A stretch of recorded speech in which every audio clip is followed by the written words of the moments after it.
Google మరియు HCl భాగస్వామ్యంతో future university అందిస్తున్న ఈ అద్భుత కోర్స్ కేవలం 180 మందికి మాత్రమే లభించే అరుదైన అవకాశం. Hi, welcome to iDream. ఈరోజు మనం పెద్ద రివ్యూ గురించి మాట్లాడుకుందాం. నిజానికి ఇది రివ్యూ కూడా కాదు, సినిమా చూసిన తర్వాత నాకు పర్సనల్గా ఎలాంటి ఒక ఎక్స్పీరియన్స్ దొరికిందో ఈరోజు మీతో షేర్ చేసుకుంటాను. సో ఈ ప్రపంచంలో జరిగిన అన్ని యుద్ధాలు ఒక గుర్తింపు కోసం జరిగినాయి. ఇది నాది, ఇది నా ఆత్మగౌరవం, ఇది నాకు చెందింది. సో ఇలాంటి ఒక ఆత్మగౌరవం కోసం చేసే యుద్ధాలు అవన్నీ కూడా గుర్తింపు, ఇది నేను అని చెప్పుకోవడానికి. అలాంటి ఒక గుర్తింపు 450 గడపలో నాకు ఊరికి అవసరమైతే, 1800 మంది ప్రజలకు అవసరమైతే, వారందరి కోసం ఒక్కడు ముందడుగేస్తే ఆటని అస్త్రంగా చేసుకొని ఆ ఊరి సమస్యను తన భుజాల మీద తీసుకొని ఆ ఒక్కడు ప్రాణాలను ఫలంగా పెట్టి పోరాడితే ఇంతకంటే కథ ఏముంటుంది? ఇంతకన్నా కమర్షియల్ లైనే ఉంటుంది. సో ఒక కథ చెప్పాలంటే సున్నితమైన మనసు కావాలి, సున్నితమైన కథను చెప్పాలంటే ఇంకా భావోద్వేగాలు ఉండే మనిషి కావాలి. బుచ్చి రూట్ లెవెల్ మనిషి. అంటే ఈరోజు మనం చూస్తున్న స్టార్ డైరెక్టర్లు అందరూ వేరు, బుచ్చిబాబు వేరు. బుచ్చిబాబు ఆ గ్రౌండ్ లెవెల్లో ఉంటాడు. అంటే ఆ రియాలిటీ అర్థం చేసుకున్న మనిషి. అలాంటి ఒక మనిషి నుంచి వచ్చిన సిన్సియర్ ప్రయత్నం పెద్ది. ఇక్కడ నేను పెద్ది సినిమాని కావాలని మోయడానికో లేదా కావాలని పాజిటివ్ రివ్యూ ఇవ్వడానికో ఇలాంటి మాటలు మాట్లాడట్లేదు. అంటే ఒక పుష్ప, ఒక దేవర, ఇలా మనకి పాన్ ఇండియా సినిమాలు ఎక్కువైపోయినాయి. నిజమే, స్టార్ హీరోల ఎలివేషన్స్ అవన్నీ ఆడియన్స్కి కానీ ఫ్యాన్స్కి కానీ కిక్కిస్తాయి. కానీ అనగనగా ఒక రాజు, ఆ రాజుకి 7 కొడుకులు, ఇలాంటి నార్మల్ స్టోరీ, హ్యూమన్ ఎమోషన్కి సంబంధించిన స్టోరీ, పేదరాశి పెద్దమ్మ కథ. సో ఇలాంటి ఒక ఊరి కథలు ఉంటాయి, ఒక మనిషి కథలు ఉంటాయి, మట్టివాసన కథలు ఉంటాయి. అలాంటి కథల్ని చిన్న చిన్న హీరోలు చేయడం వేరు, ఒక స్టార్ హీరో చేయడం వేరు. రామ్ చరణ్ కెరీర్లో అందరూ రంగస్థలం చెప్తారు, ధృవ చెప్తారు, మగధీరా చెప్తారు. ఓకే, అవన్నీ సూపర్ హిట్ అయిన సినిమాలు. సో ఈరోజు పెద్ద రిజల్ట్ ఎలా ఉండబోతుందో నాకు అనవసరం. అండ్ మోర్ ఓవర్ ఇంకోటి ఏంటంటే నాకు అంత శక్తి కూడా లేదు కమర్షియల్గా ఒక సినిమా ఎంత రీచ్ అవుద్ది అనేది.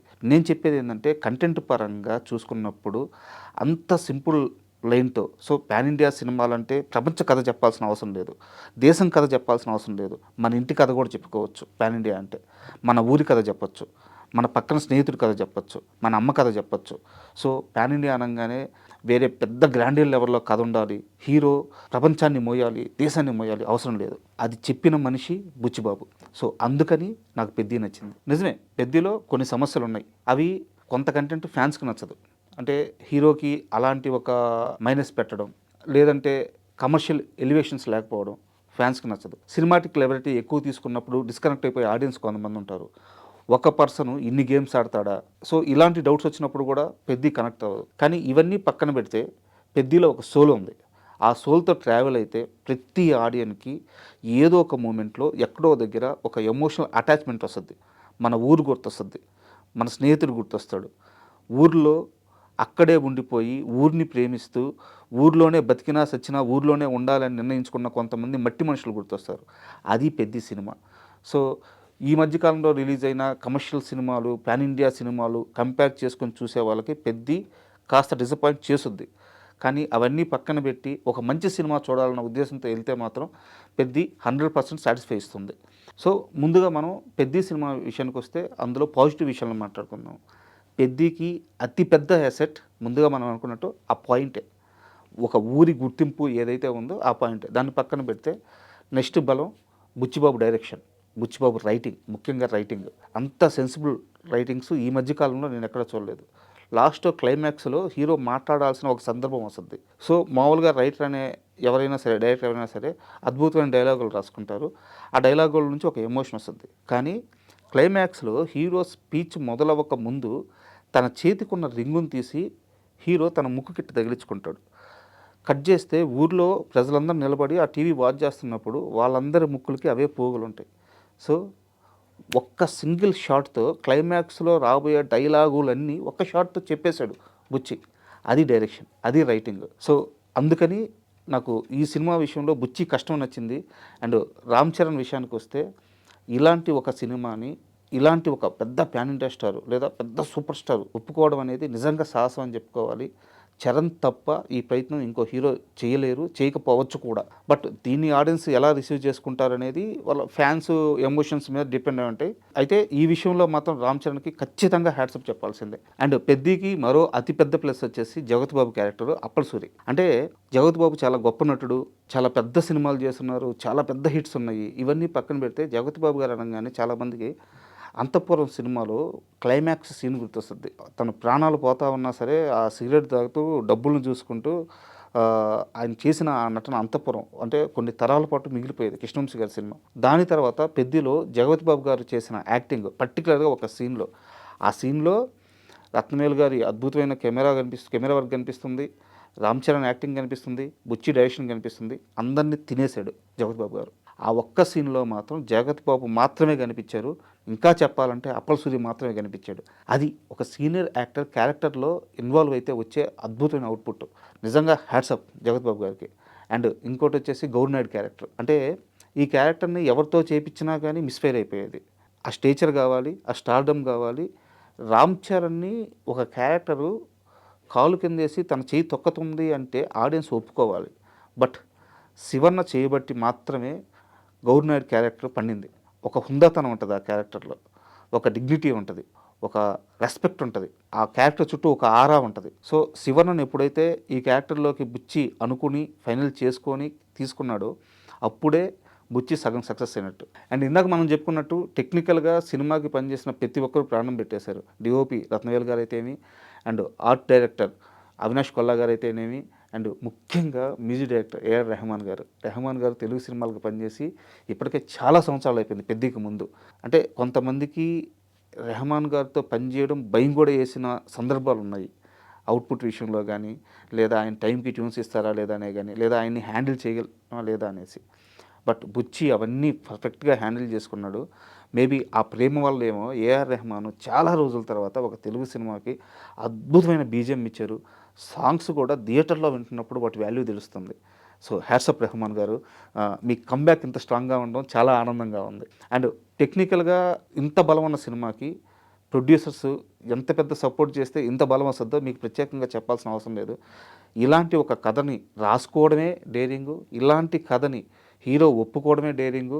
వీటన్నిటికంటే కూడా ఇలాంటి ఒక కథని తమ భుజాల మీద వేసుకొని వందల కోట్ల రూపాయలు ఖర్చు పెట్టిన నిర్మాతలకి నిజంగా హ్యాట్సాప్. అండ్ ఇప్పుడు దాకా మనం పెద్ద పాజిటివ్స్ మాట్లాడుకుందాం. అండ్ పెద్ద నెగిటివ్ విషయానికి వస్తే నాకు ముఖ్యంగా అతిపెద్ద మైనస్ అనిపించింది సినిమా లెంత్ విషయంలో బుచ్చిబాబు అంటే ఎక్కువ సీన్స్ పడితే, ఎక్కువ డైలాగ్స్ పడితే ఎమోషన్ క్యారీ అవుద్దని నమ్మారు. అది ఆయన విజను.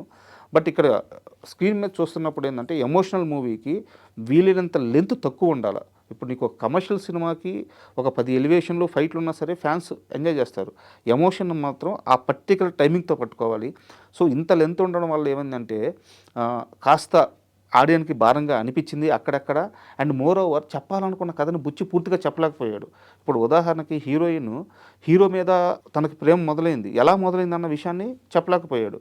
ఎందుకంటే అప్పటికే లెంత్ చాలా ఎక్కువైపోయింది. And more over cross over athletic అన్నప్పుడు ఒక గేమ్ నుంచి మరో గేమ్కి షిఫ్ట్ అయ్యే ఈ పరిణామ క్రమం ఉంటుంది.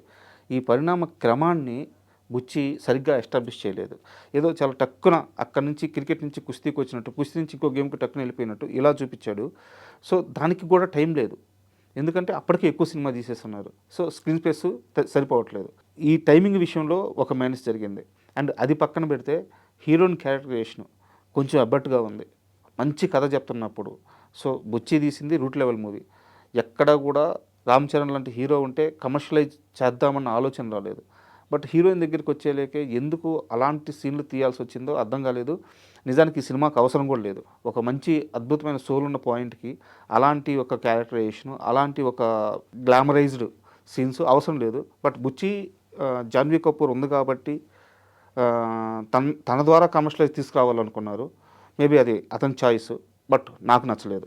అండ్ దీంట్లో మరో పెద్ద మైనస్ వచ్చేసి ఇన్ని గేమ్స్ పెట్టడమే మైనస్. ఎందుకు అంటున్నానంటే ఆడియను కొంత టైం పీరియడ్ వరకు క్రికెట్తో ట్రావెల్ అవుతాడు.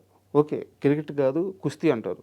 కుస్తీ కోసం రామ్ చరణ్ గారు పడ్డ కష్టం, ఆ బాడీ బిల్డప్, ఆ బాడీ బిల్డింగ్, ఆ షార్ట్స్ మొత్తం ఆ ర్యాండ్ రస్టిక్గా చూపించిన విధానం అద్భుతంగా ఉంది. ఆడిన ఆ కుస్తీ ఎపిసోడ్తో ఆ సీక్వెన్స్తో ట్రావెల్ అవుతూ పోతుంటాడు. ఆల్ ఆఫ్ సడన్గా దానికి ఒక నెగిటివ్ ఎండింగ్ ఇచ్చి ఇక్కడ నుంచి మరో గేము మేము షిఫ్ట్ అవుతున్నాం, మీరు కూడా షిఫ్ట్ అవుతుందని ఆడియన్స్కి చెప్తే అది అంత కరెక్ట్గా అనిపించలేదు. సో ఇన్ని గేమ్స్ లేకుండా ఉంటే బాగుండేది అనిపించింది. అండ్ ఇప్పుడు ఇంకాస్త ఓపెన్గా మాట్లాడుకుందాం. నిజానికి పెద్ద కథ మిగతా ఏ స్టార్ హీరోలు చేయరు. ఎన్టీఆర్ కానీ, ప్రభాస్ కానీ, అల్లు అర్జున్ కానీ వీళ్ళెవరూ పెద్ద కథ ఒప్పుకుంటారు అని నేను అనుకోవట్లేదు. ఈవెన్ మహేష్ బాబు కానీ. సో రామ్ చరణ్ ఒప్పుకోవడానికి ఒక బలమైన కారణం ఉంది. ఓపెన్గా మాట్లాడుకుంటే రామ్ చరణ్కి బిగ్గెస్ట్ మాస్ హిట్స్ ఉన్నాయి, కానీ యాజ్ ఏ యాక్టర్గా చరణ్ అద్భుతమైన నటుడు అని చెప్పడానికి ఒక రంగస్థలం, ఒక ధృవ తెప్పించి మరో సినిమా లేదు. ఇంకా 6 ఇవన్నీ కూడా డైరెక్టర్స్ ఖాతాలో పడిపోతాయి. అంటే అద్భుతమైన నటుడు అంటే okay, commercial star, mass hero, pan India star. But as a యాక్టర్గా రామ్ చరణ్ ఇంకా ఇంకా ఇంకా తను ఆ తపంలోనే ఉన్నాడు. సో అలాంటి ఒక హీరోకి పెద్ద లాంటి కథ దొరికినప్పుడు అతను వదులుకోకుండా పట్టుకోవడం అండ్ అలాంటి డిసిషన్ తీసుకున్న తర్వాత అంతే స్థాయిలో సినిమాలో యాక్ట్ చేయడం, అంతే విధంగా కష్టపడడం నాకు చాలా బాగా నచ్చింది. సో ఇది రామ్ చరణ్ కెరీర్లోనే తీసుకున్న బెస్ట్ డిసిషన్ నేను బలంగా నమ్ముతున్నాను. అయితే ఈ సినిమాకి ఇంకో పెద్ద మైనస్ ఏంటంటే ఫ్యాన్సే అవుతారని నాకు అనిపిస్తుంది. ఎందుకంటే రామ్ చరణ్ సినిమాకి వెళ్ళే మాస్ ఆడియన్స్, వాళ్ళ ఎక్స్పెక్టేషన్స్, వాళ్ళు కోరుకునే స్టఫ్ వేరే లెవెల్లో ఉంటుంది. ఈ సినిమా వెళ్ళే విధానం వేరే లెవెల్లో ఉంటుంది. కొన్ని రోజులు మాత్రం ఫ్యాన్స్ కామ్గా ఉంటే న్యూట్రల్ ఆడియన్స్కి అండ్ ఫ్యామిలీ ఆడియన్స్కి, ముఖ్యంగా చిన్నపిల్లలకి ఖచ్చితంగా నచ్చి తీరుతుంది. సో కమర్షియల్ వైజ్ మాట్లాడుకుంటే ఫ్యాన్స్ కొన్ని రోజులు ఈ సినిమాని మోస్తే మిగతా తర్వాత అంతా ఈ సినిమా ఫ్యాన్స్ని మోస్తుంది. రామ్ చరణ్ ఫ్యాన్స్ ఎలాంటి హిట్ కావాలనుకుంటున్నారో అలాంటి హిట్ అయ్యే ఛాన్స్ ఉంది. సో ముందుగా ఈ కథ రాసుకున్న బుచ్చికి, ఈ కథను ఒప్పుకున్న రామ్ చరణ్కి, ఈ కథను సినిమా తీసిన నిర్మాతలకి అండ్ బుచ్చి విజన్కి అండగా నిలిచిన టెక్నీషియన్స్కి, వీళ్ళందరికీ కూడా నా ప్రత్యేక కృతజ్ఞతలను ఎందుకు చెప్తున్నానంటే ఇలాంటి ఒక కథ చాలా అవసరం. మన పిల్లలకి చూపించాలి, మన ఊరు గురించి తెలియజేయాలి, ఊర్లో ఉండే మనుషుల గురించి చెప్పాలి, ఆ ఎమోషన్ని వాళ్ళలో ఇంజెక్ట్ చేయాలి. ఈ ప్రయత్నం చేసిన మూవీ యూనిట్ మొత్తం నిజంగా నా కృతజ్ఞతలు. అండ్ సినిమా కమర్షియల్ రీచ్ గురించి కానీ ఎంతవరకు వెళ్తుందనేది కానీ పక్కన పెడితే ఒక మంచి ప్రయత్నం చేశారు. ఆల్ ద బెస్ట్ అండి. And for more videos, Please subscribe to iDream channel. Subscribe to iDream Media. Please subscribe to iDream. Please subscribe to iDream. Please subscribe iDream. And please subscribe to iDream. For more videos, subscribe to iDream. please like, share and subscribe to the channel. Congratulations, iDream. Subscribe to iDream. Subscribe to iDream. So subscribe to iDream Media. iDream ki iDream team andarki huge congratulations. Please subscribe iDream Media. Please subscribe to iDream. Subscribe iDream. Please subscribe to iDream. iDream అంటే నా కళల ఛానల్ను subscribe చేసుకున్న నోరు తిరుగుతలేదు, మీరైతే గంట గుర్తు కొట్టండి. For more such videos, please subscribe to iDream. Subscribe to iDream. Please subscribe to iDream. Please subscribe iDream Media. Please do subscribe to iDream. Please subscribe to iDream Media. For best entertainment and information, please subscribe iDream. And don't forget to subscribe to iDream.